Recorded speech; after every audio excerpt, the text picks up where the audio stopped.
She was just the sweetest person ever. She was so welcoming. Mario met Jones when they were freshmen attending Lincoln University, an HBCU in Jefferson City, Missouri. She had the best advice. Her friend Ashley tells us by phone she loved to make others feel beautiful. We did everything together. We danced together. We cooked together. We cried together. But at 33 years old, her life was taken far too soon.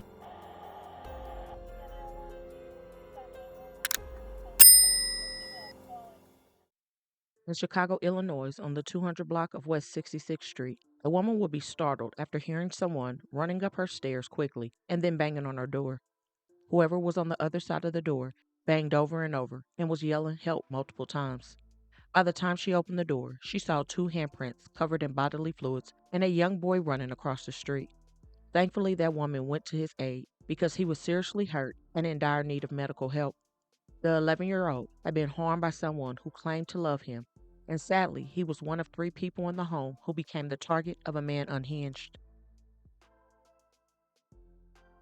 33-year-old Teone Jones and 2 of her 3 kids became the victims of a horrible ambush after her youngest child's father decided to try and end their lives.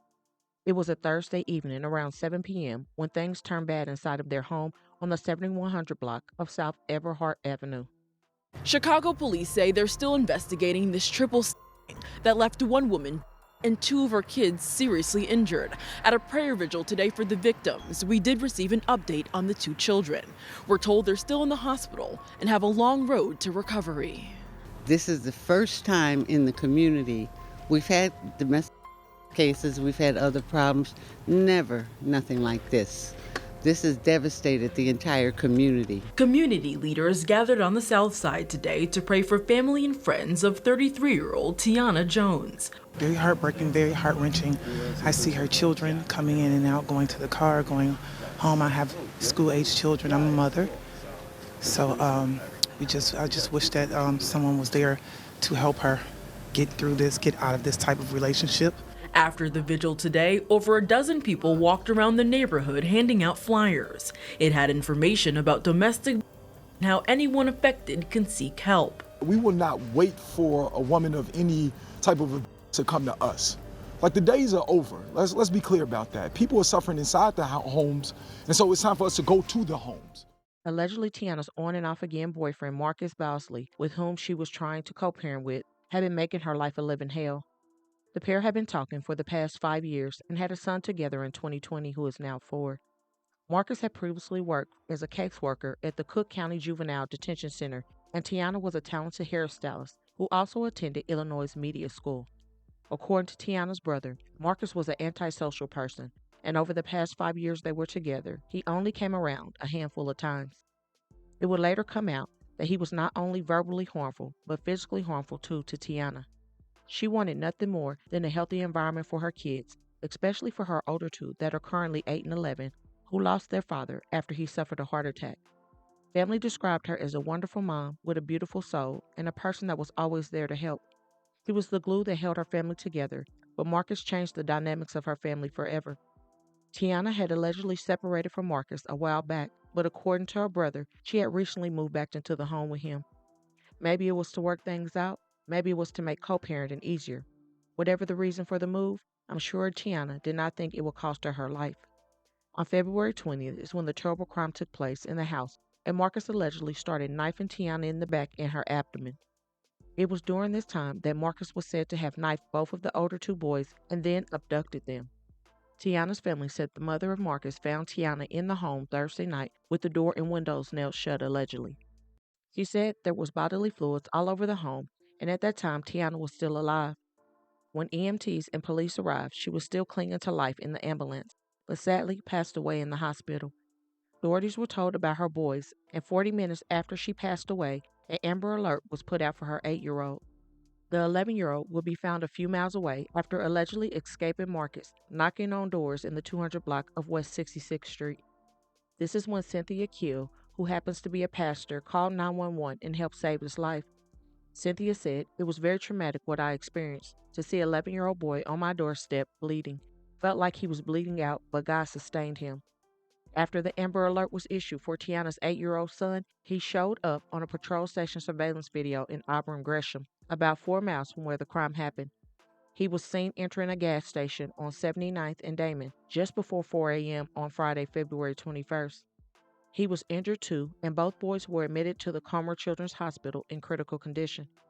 One of the boys was put on a breathing tube, and the other was awake but still recovering from wounds.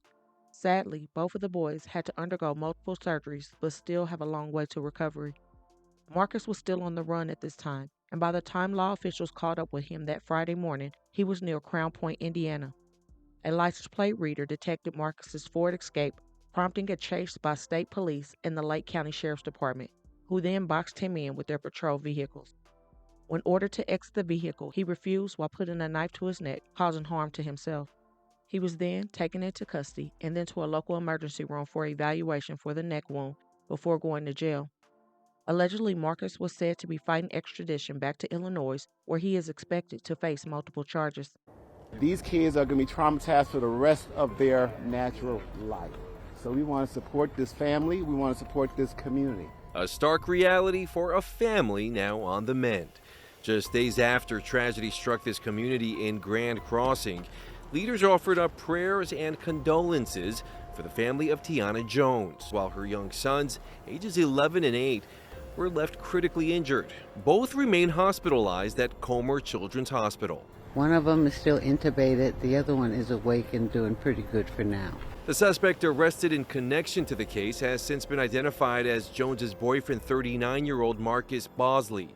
He was arrested in Northwest Indiana Friday morning following a chain of events, including a statewide Amber Alert and police chase.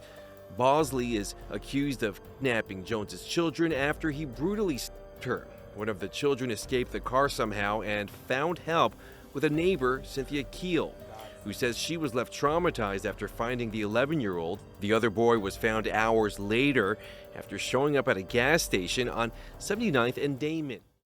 What he is accused of doing is unfathomable and disgusting. To unalive a woman that he claimed to love and then try to take out her 2 kids that were not his is just sickening. He took his own son's mother away from him forever. Then on top of the physical and mental harm that he caused the older 2 boys, they both now have lost not only their father but their mother too.